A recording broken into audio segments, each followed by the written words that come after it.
Ladies and gentlemen, the President of the United States.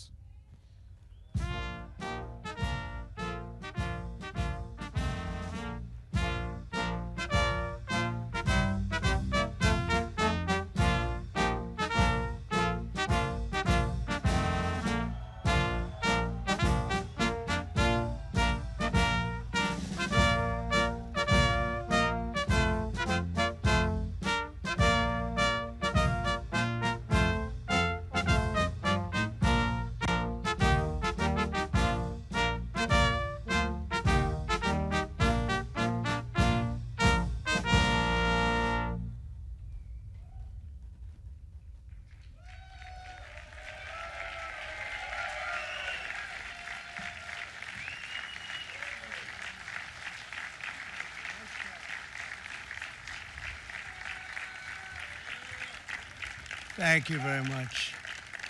Thank you. Nice crowd. What a good-looking group of people. Well, we have some very, very good news today, and a lot of good things are happening for our country. Please sit down. My fellow Americans, this is Liberation Day. Waiting for a long time. April 2nd, 2025 will forever be remembered as the day American industry was reborn, the day America's destiny was reclaimed, and the day that we began to make America wealthy again. We're going to make it wealthy, good and wealthy. For decades, our country has been looted, pillaged, raped, and plundered by nations near and far, both friend and foe alike. American steelworkers, auto workers, farmers, and skilled craftsmen, we have a lot of them here with us today. They really suffered gravely. They watched in anguish as foreign leaders have stolen our jobs, foreign cheaters have ransacked our factories, and foreign scavengers have torn apart our once beautiful American dream. We had an American dream that you don't hear so much about. You did 4 years ago, and you are now, but you don't too often, and for many years and decades even, you didn't hear too much about. Our country and its taxpayers have been ripped off for more than 50 years, but it is not going to happen anymore. It's not going to happen.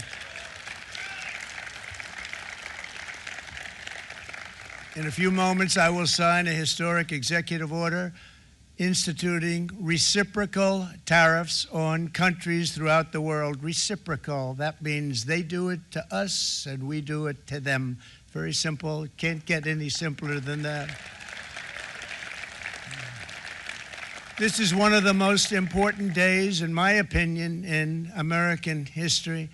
It's our declaration of economic independence. For years, hardworking American citizens were forced to sit on the sidelines as other nations got rich and powerful, much of it at our expense. But now it's our turn to prosper, and in so doing, use trillions and trillions of dollars to reduce our taxes and pay down our national debt, and it'll all happen very quickly. With today's action, we are finally going to be able to make America great again, greater than ever before.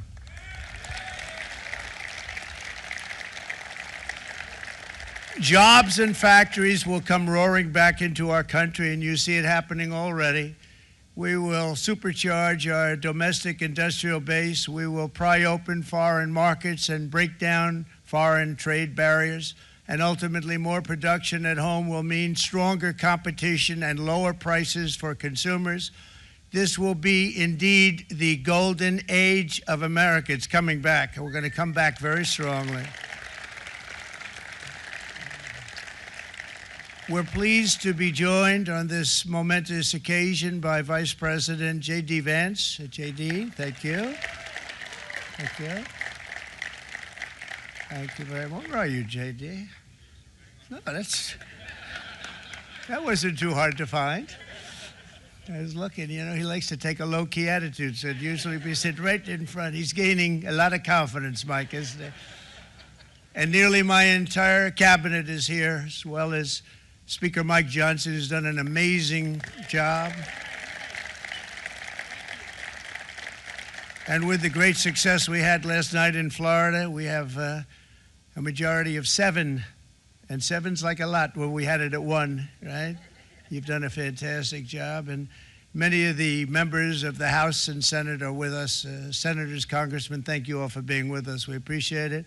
For decades, the United States slashed our trade barriers on other countries, while those nations placed massive tariffs on our products and created outrageous non-monetary barriers to decimate our industries. And in many cases, the non-monetary barriers were worse than the monetary ones.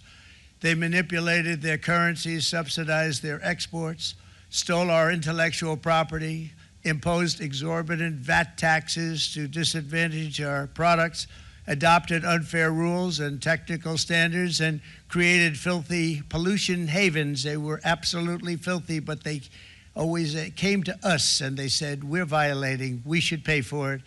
It's all detailed in a very big report by the U.S. Trade Representative on Foreign Trade Barriers, and I'll just hold it up for you. It's available, and you don't have to pay too much. As I understand it, you'll pay nothing. It's a lot of work for something, actually, because it's a special book. It's very, frankly, it's very upsetting when you read it, when you see what people have been doing to us for 30 years. This all happened with no response from the United States of America, none whatsoever. But those days are over. Let me offer just a few examples of the vicious attacks our workers have faced for so many years.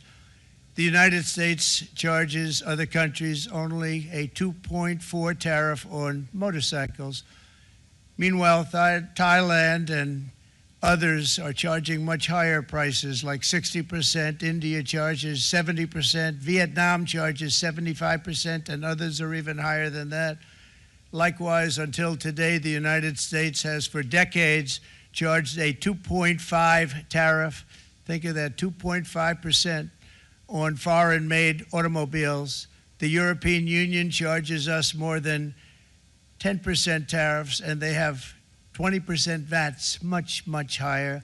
India charges 70%, and perhaps worst of all are the non-monetary restrictions imposed by South Korea, Japan, and very many other nations. As a result of these colossal trade barriers, 81% of the cars in South Korea are made in South Korea.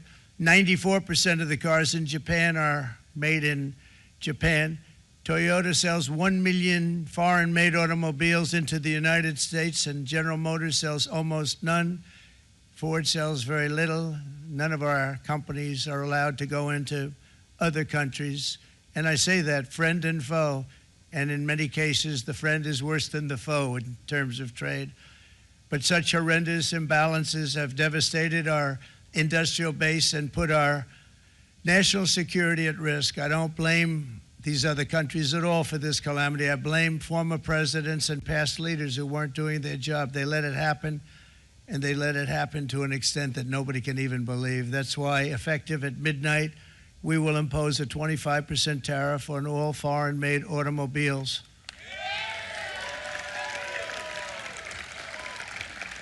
Thank you.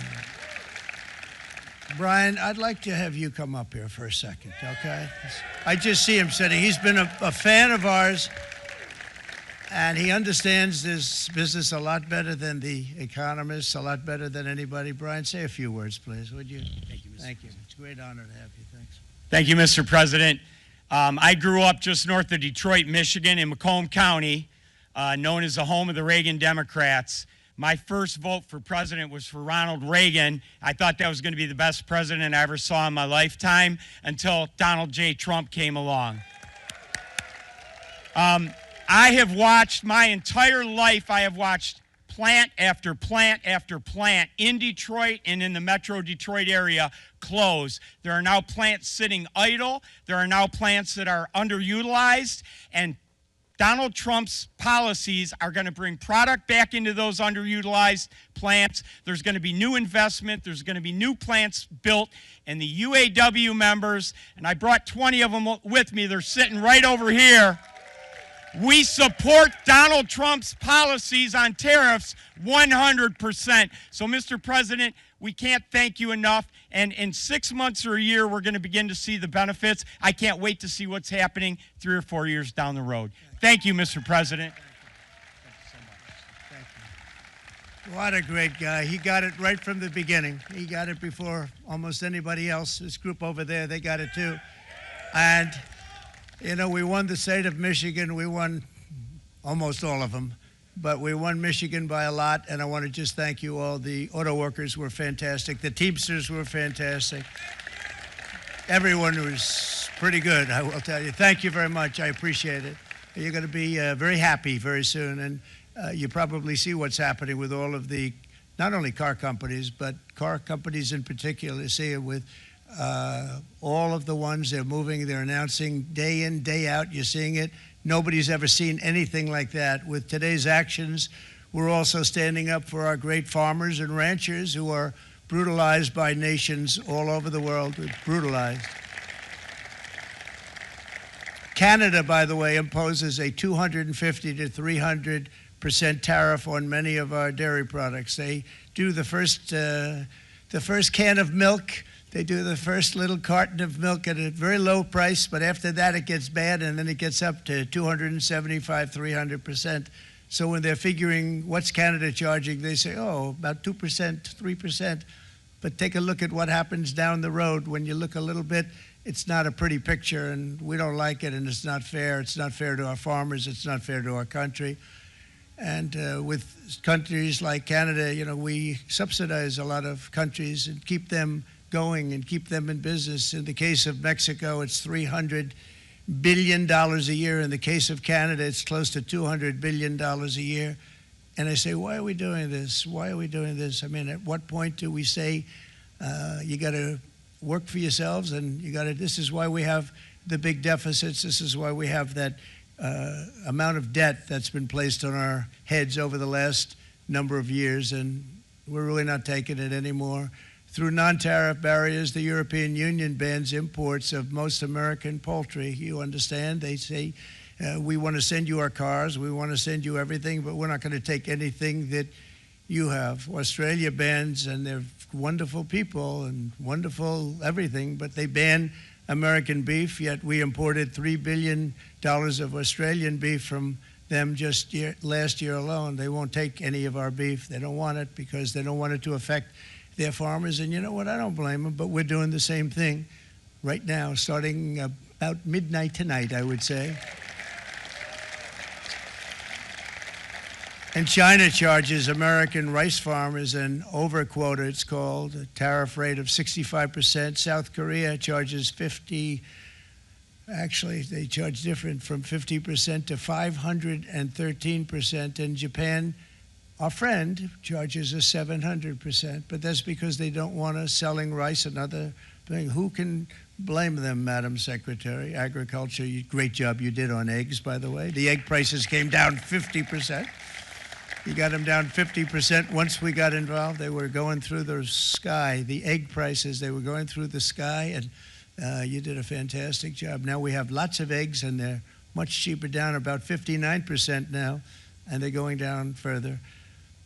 We charge 2.8% for so many things that other countries are charging 200%, 300%, and 400% for. If imposing tariffs and protective barriers made nations poor, then every country on earth would be racing to eliminate these policies, and China would be the first on line. They run a very strong country, but they're not first in line, and the American people are paying a very big price.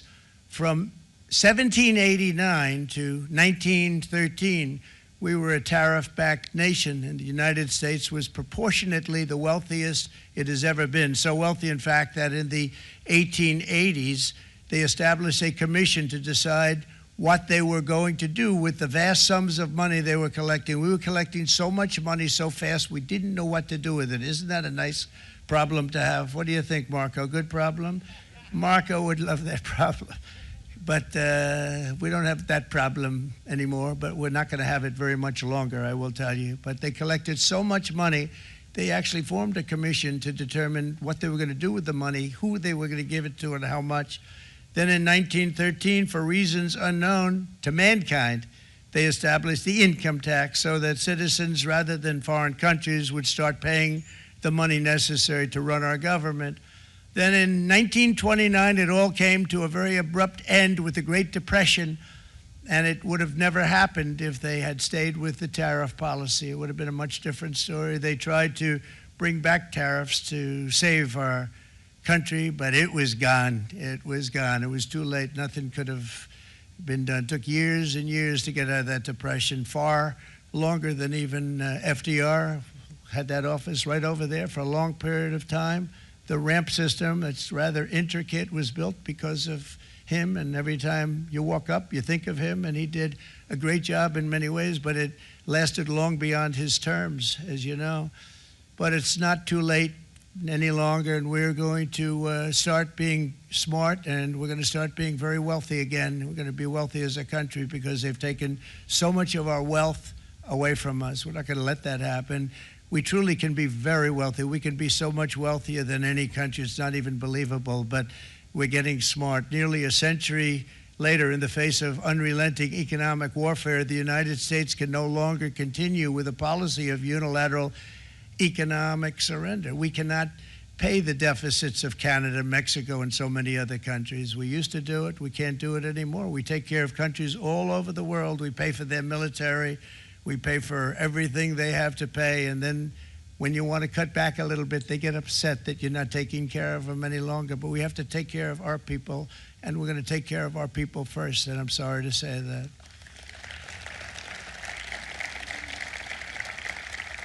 And today we're standing up for the American worker, and we are finally putting America first.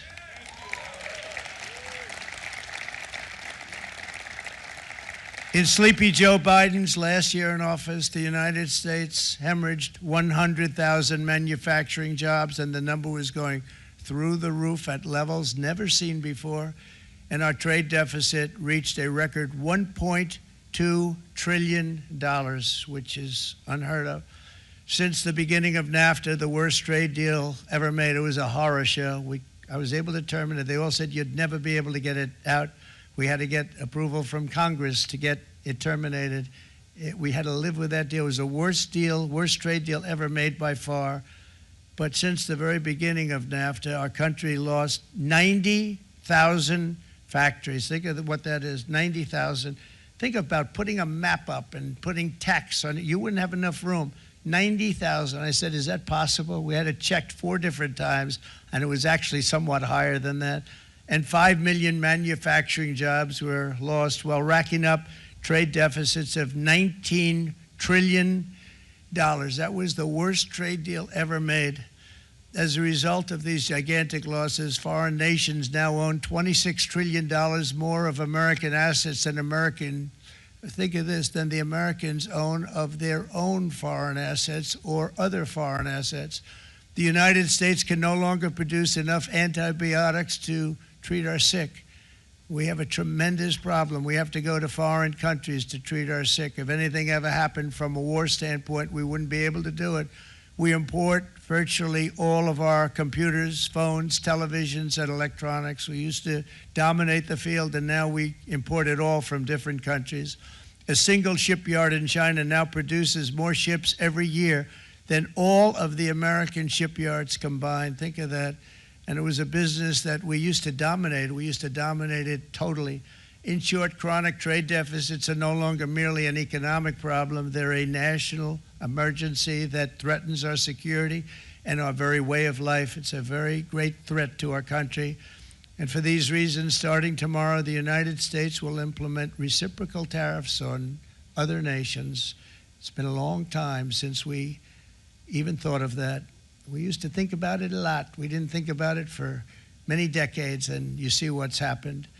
For nations that treat us badly, we will calculate the combined rate of all their tariffs, non-monetary barriers, and other forms of cheating. And because we are being very kind, we're kind people, very kind. You're not so kind when you got ripped off with your salaries. My auto worker friends and my Teamster friends and all of the unions that typically voted Democrat, they're not voting Democrat anymore because worker, whether union or non-worker, they're for the Republicans now. That's what happened.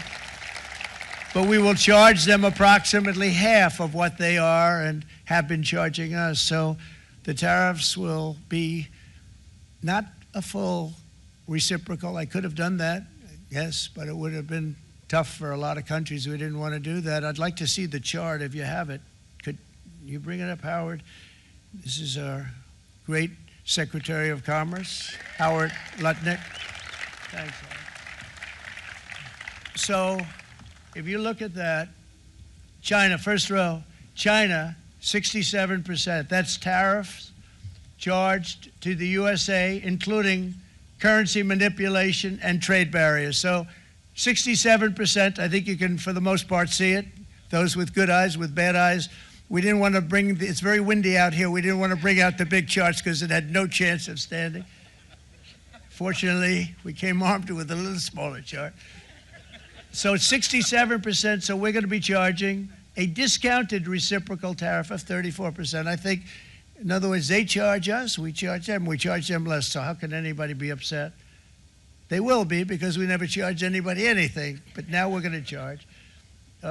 European Union, they're very tough, very, very tough traders. You know, you think of European Union, very friendly. They rip us off. It's so sad to see. It's so pathetic. 39%, we're going to charge them 20%, so we're charging them essentially half. Vietnam, great negotiators, great people. They like me, I like them. The problem is they charge us 90%. We're going to charge them 46% tariff. Taiwan, where they took all of our computer chips and semiconductors. We used to be the king, right? We were everything. We had all of it.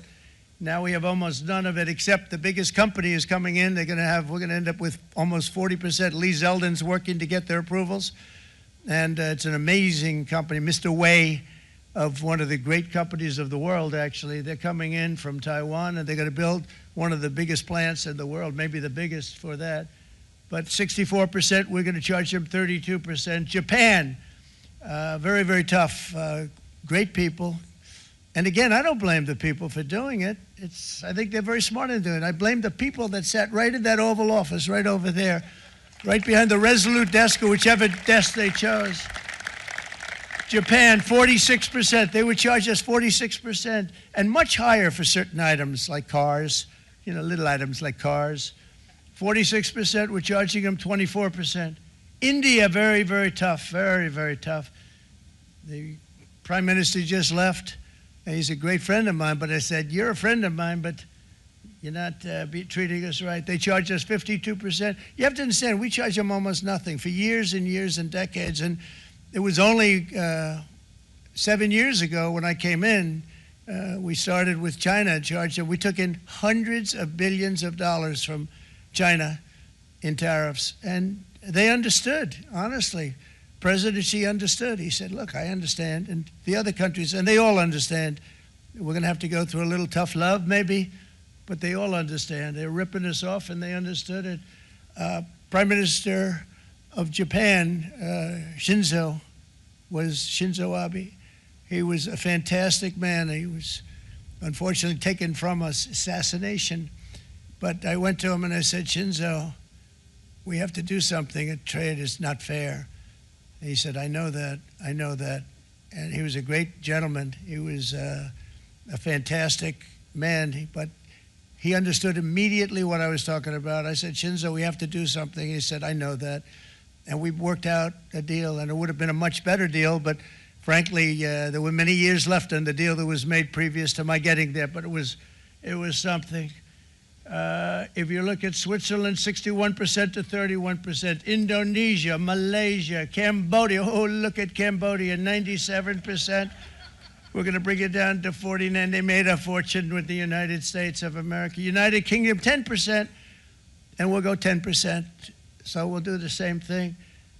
South Africa, 60%, 30%, and they've got some bad things going on in South Africa. You know, we're paying them billions of dollars, and we cut the funding because a lot of bad things are happening in South Africa. The fake news ought to be looking at it. They don't want to report it. Brazil, 10%, 10%. Bangladesh is 74%. So you see what's going on. Pakistan, 58%. Sri Lanka, 88%. So what we're doing is we're taking Not the full. We could take the full 88%. Thanks a lot, Harold. He's doing a very good job. How's he doing, all right? I think you better take it with you. It's not going to last very long. He's going to put it, it's going to follow you down with the wind. I brought a hat just in case it got too windy, but here, would anybody like a hat? I'm not giving it to a cabinet. I'm giving it to the auto workers. Come here.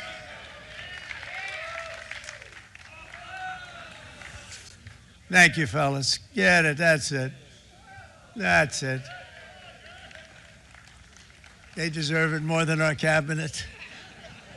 Our cabinet has plenty of hats. But you see the numbers. The numbers are so disproportionate. They're so unfair. At the same time, we will establish a minimum baseline tariff of 10%. You notice that on the chart? And that'll be on other countries to help rebuild our economy and to prevent cheating. So we're going to have a minimum of cheating, and we're going to be very severe on the people that at the gate that watch the tariffs and watch the product coming in, because there's been a lot of bad things happening at the gate because the money is so enormous that you're talking about. There's never been probably anything like it in terms of the enormity, and there are a lot of bad things happen at the people that do the check-in, and they're looking at 10-year jail sentences if they do play. We're going to treat them so good, but if they cheat, the repercussions are going to be extremely strong. Foreign nations will finally be asked to pay for the privilege of access to our market, the biggest market in the world. We're right now the biggest market in the world. We had a great country 4 years ago in terms of the economics. We were doubling up on China. We were doing so well. Nobody was going to catch us, but so much of it slipped away over the last 4 years under Biden. I campaigned on this policy throughout last year, and today that promise was made, and it was also a promise, as you know, that was kept. Promises made, promises kept. To any company that objects to our common sense reciprocal tariffs, again, reciprocal, back and forth, back and forth. And I call this kind reciprocal. This is not full reciprocal. This is kind reciprocal. But what we do is we cut it in half. We charge them. My answer is very simple if they complain. If you want your tariff rate to be zero, then you build your product right here in America, because there is no tariff if you build your plant, your product in America. And we've seen companies coming in like we've never seen before. Likewise to all of the foreign presidents, prime ministers, kings, queens, ambassadors, and everyone else who will soon be calling to ask for exemptions from these tariffs. I say, terminate your own tariffs, drop your barriers, don't manipulate your currencies. They manipulate their currencies like nobody can even believe, which is a bad, bad thing and very devastating to us. And start buying tens of billions of dollars of American goods. Tariffs give our country protection against those that would do us economic harm. And many people were looking to do us economic harm. Maybe not so obviously, but they were doing tremendous economic harm. But even more importantly, they will give us growth. These tariffs are going to give us growth like you haven't seen before, and it'll be something very special to watch. I am so looking forward, and Brian, it's going to happen even faster than you said. You know, you might say, but it's already started. It's already started. Work's already begun on plants all around the country, and you see that as before. These are big, rich companies. We have $61 billion started on a big plant going up. It's going to be announced over the next 2 days, and they already started work. Many of these the biggest companies in the world, they've committed to build, build, build. We're going to build, build, build, sir. And they came here to see me, and they wanted to know if they could have a press conference. I do as many as I can. I'm pretty busy trying to stop Russia and Ukraine and the Middle East. We got to stop that. We got to stop the Houthis, which we're making tremendous. They like shooting ships down and out of the water, sinking ships. They get a kick out of it, but they're not getting such a kick out of it now, are they, Mr. Secretary? They're not getting such a kick out of that now. But here are just a short list of some of the companies that have already announced and committed to investment. And this is a company that built its factories and its plants in China. Apple is going to spend $500 billion. They never spent money like that here. They're going to build their plants here. SoftBank, OpenAI, and Oracle, great companies, are investing $500 billion almost immediately. NVIDIA, a hot company, is investing hundreds of billions of dollars. They just announced. TSMC, the biggest, most important company in the world of chips from Taiwan, with no investment from us, is investing $200 billion. And they said the reason was, number one, the election of November 5th, and number two, the tariffs. They don't want to pay the tariffs, and the way they're not paying it is to build their plant here. So we're going to go from almost no percentage. We used to have 100% of the chip market. Now it's all in Taiwan. Almost all of it's in Taiwan, a couple of other countries, but mostly in Taiwan. And think of it, we had 100%. We lost it because of people in that office that didn't do their job. They allowed it to be stolen from us. Johnson & Johnson, great company, $55 billion. Eli Lilly, $27 billion. Meta is investing $500 billion. Wow. DeMac is investing $20 billion. CMA, CGM, $20 billion. And then you have Merck and Clarios, Stellantis, General Motors, GE Aerospace, Honda, Nissan, Hyundai are all putting in billions and billions of dollars, and they're committed 100%. So. And we've never had, and this is after 2.5 months. This is after just a short, this all took place as soon as we came out with what everybody wanted to do. You know, I watched a gentleman today on television, he used to work with Lee Iacocca, a very respected automobile person, and he said, you know, because they're asking people, and they try and get as many negative people as they can, but they can't find them too much. It's pretty hard to find in terms of what we're doing, especially when they see all this investment. They said, so tell me, what do you think of what Trump is doing from the automobile standpoint? He said, I can't believe it. Somebody is finally, he's an older guy, real pro, really top guy, with Lee Iacocca. He said, I never thought I'd see the day when this would happen, where somebody had the courage to go and do what has to be done. This is transforming our nation. Our entire nation is going to be transformed, not only with the cars, but on every single other item that's built. We're going to become an industrial powerhouse. And he said that so beautifully today. In fact, I'm going to find out, I'm going to get a tape, and Bruce, I'm going to get that tape, and I'm going to send it to you out in Long Island, and you're going to play it for the people. And all your union workers and your non-union workers out there, you got a pretty even split. But we have, so far, it looks like we're going to have about $6 trillion of investments, and you wouldn't do that in years in this country over the last number of years. $6 trillion, and that's going to be much higher by the end of the year. And think of what $6 trillion is. You wouldn't have even a small percentage of that under this other system. We're going to be an entirely different country, and it's going to be fantastic for the workers. It's going to be fantastic for everyone. There will never have been a transformation of a country like the transformation that's already happening in the United States of America. It's an incredible thing to watch, and it's incredible to meet with the top people, people that you read about, very wealthy people, or people that are great managers and executives and presidents of big public companies. And to watch the enthusiasm they have now that they didn't have. They gave up on our country. They went to foreign countries and they built. Companies are pouring into our country at levels never seen before, with jobs and money to follow, and it's really beautiful. In the coming days, there will be complaints from the globalists and the outsourcers and special interests and the fake news. Always, the fake news will always complain. But never forget, every prediction our opponents made about trade for the last 30 years has been proven totally wrong. They were wrong about NAFTA. They were wrong about China. They were wrong about the Trans-Pacific Partnership, which would have been a disaster if I didn't terminate it. If I didn't terminate that, United Auto Workers, you would have had no jobs in this country. You would have had no jobs. It was all going to other countries. In my first term, they said tariffs would crash the economy. Instead, we built the greatest economy in the history of the world. And again, I have great respect for President Xi of China, great respect for China, but they were taking tremendous advantage of us, and I commend them for that. I say, hey, if you can get away with it, that's okay. But, you know, they understand exactly what's happening, and they probably, most of them are saying it's about time they did something, but, and they're going to fight, and they're going to fight fair. Everyone's going to fight. You know, it's like, I say to the leaders, look, you got to take care of your country, but we have to start taking care of our country now. We can't do what we've been doing for the last 50 years. From the day of my election, the stock market went up in my first term 88%, with NASDAQ going up 155%, more than any president has ever had in any term in office, by far.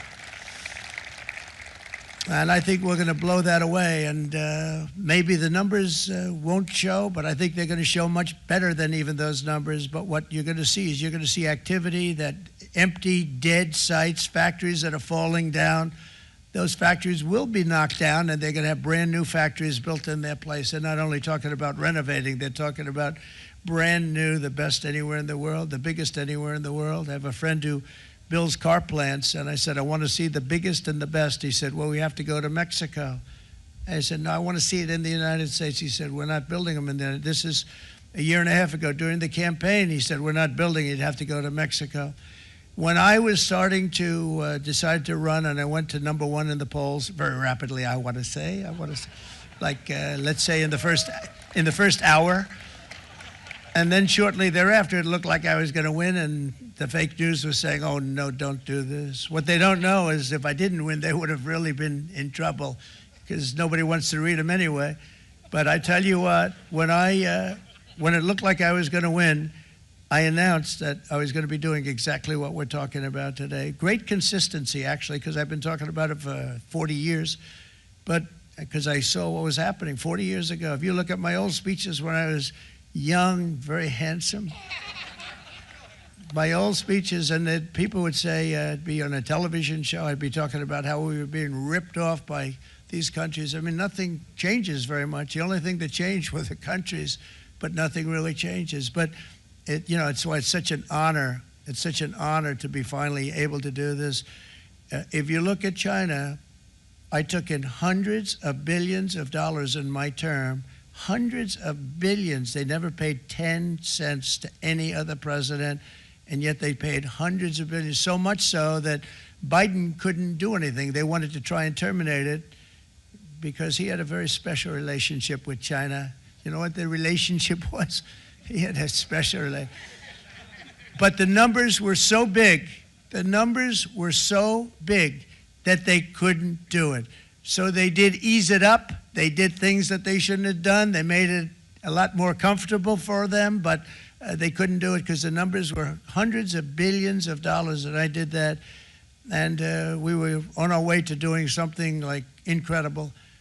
And then we had a very bad election happen, a very bad election. A lot of bad things happened. So when I said we got to do it again, I said we have to make it too big to rig. And we made it too big to rig, and we won in records, and it was a monumental win.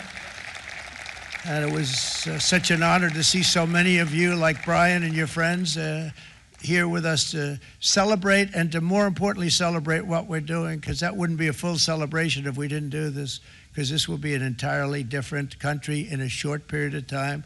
It'll be something the whole world will be talking about it. The critics made the very tired predictions earlier this year, but in February, core inflation dropped to the lowest rate in 4 years, and the price of eggs, as you know, just in a month and a half, we were there for 4 weeks, and the first week I got blamed for eggs. I said, I just got here.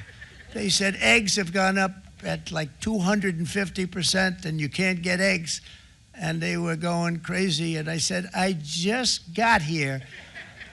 And then we got to work on eggs, and we got to work on everything. And our great Secretary of Agriculture, you did a fantastic job, Brooke Rollins. She did a fantastic job. And as I said before, the price of eggs dropped now 59%, and they're going down more, and the availability is fantastic. They were saying that for Easter, please don't use eggs. Could you use plastic eggs? I said, we don't want to do that. We want to, and you really came through. It's an amazing job. Thank you very much, Brooke. You did great.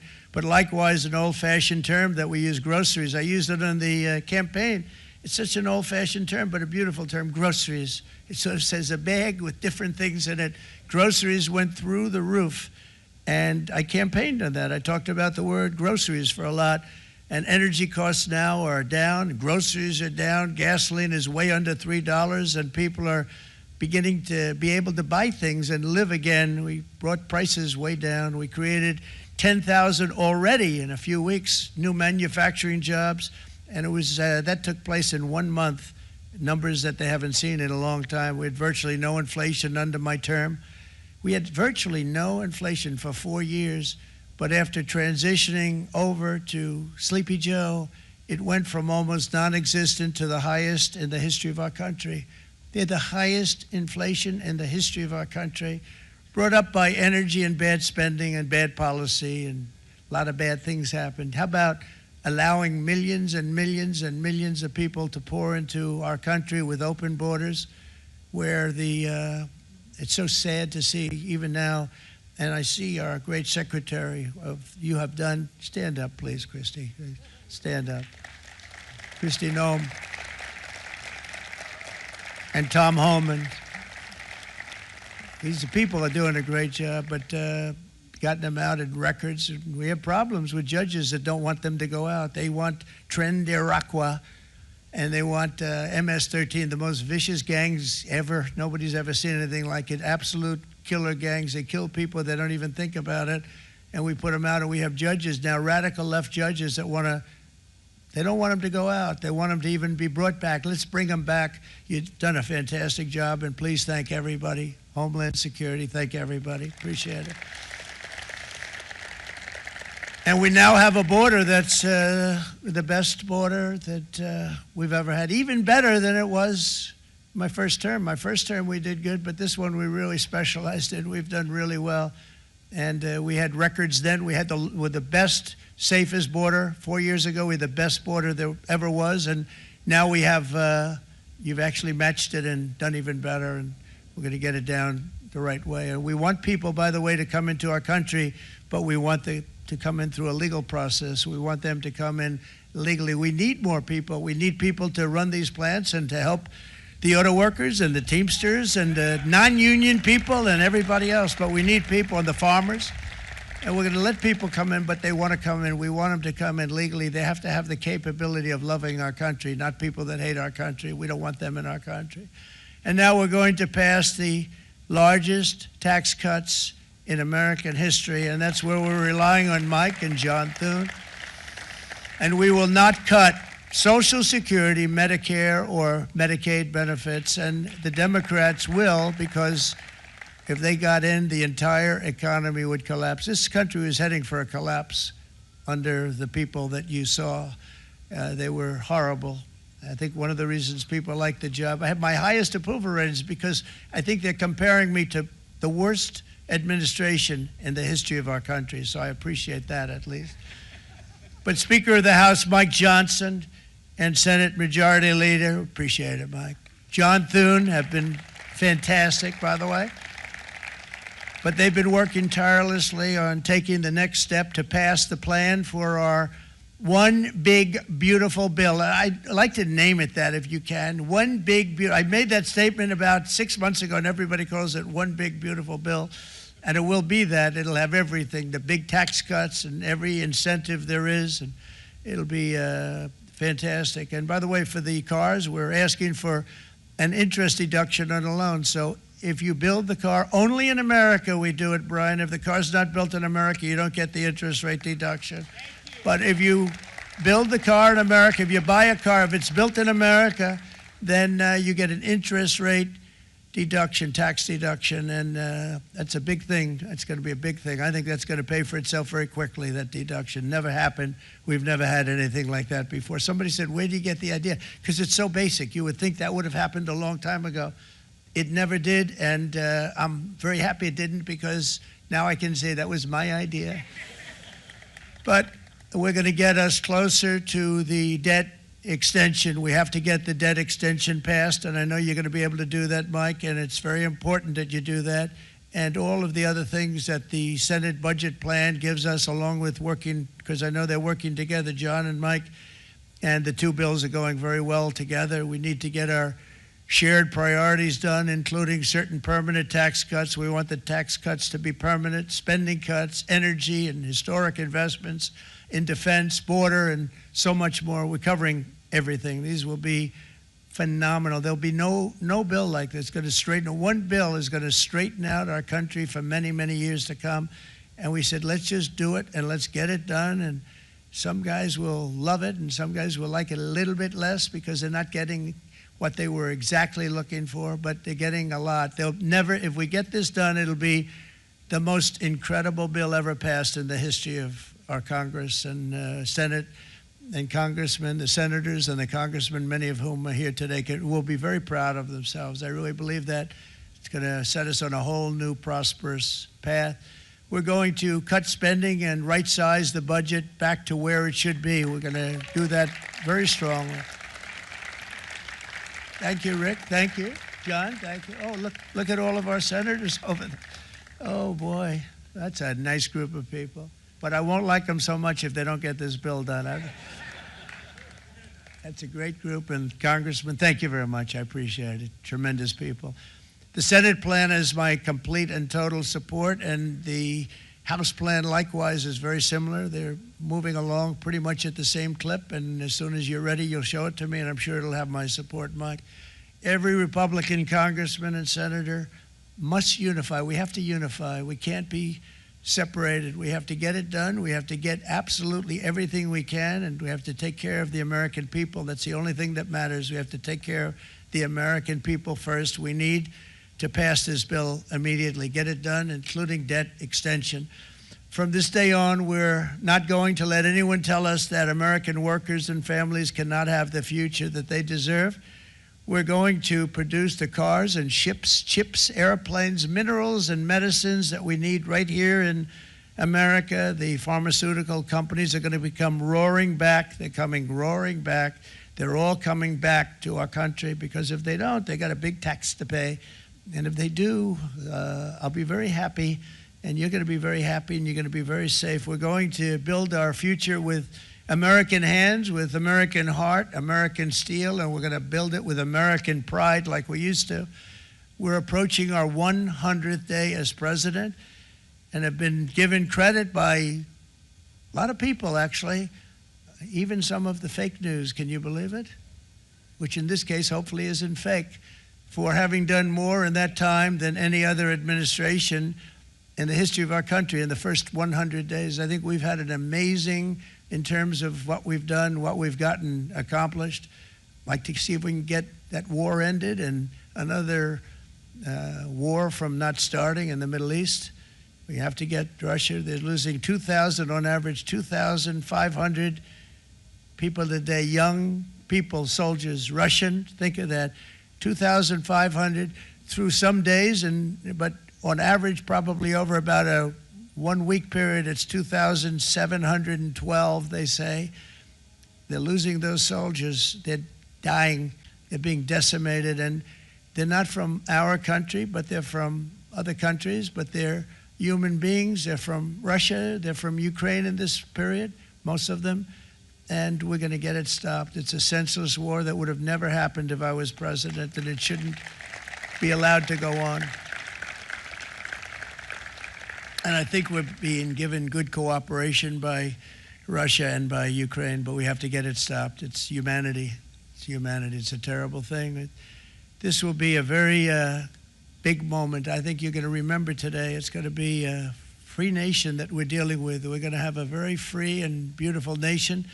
It's going to be Liberation Day in America, and it's going to be a day that hopefully you're going to look back in years to come and you're going to say, you know, he was right. This has turned out to be one of the most important days in the history of our country. God bless you and God bless America. Thank you, everybody. Thank you very much. Thank you. Thank you very much.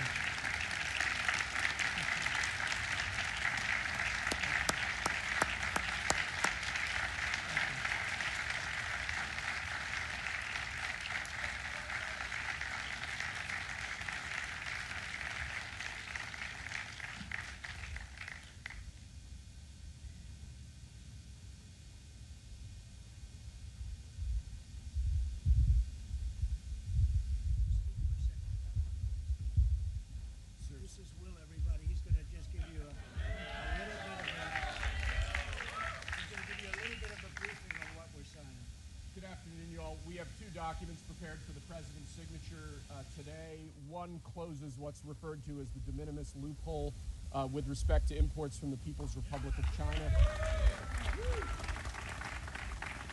The other is the big one, is the reciprocal tariff executive order that the president just spoke about at length. This is obviously a huge deal, and it's been an honor to be part of your team getting this ready for you, sir. Thank you very much. Thank you.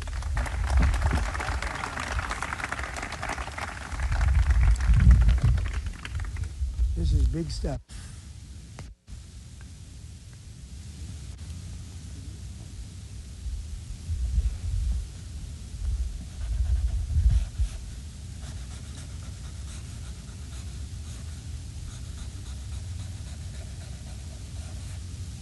That's a 10. It's a good one. Look. That's a good one. That's a good one.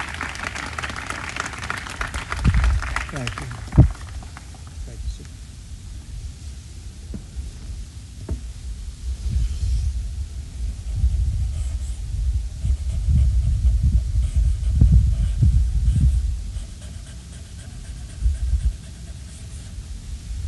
Okay, thank you very much. I'm going to hand out these pens now, if I can. Come on over. Yeah.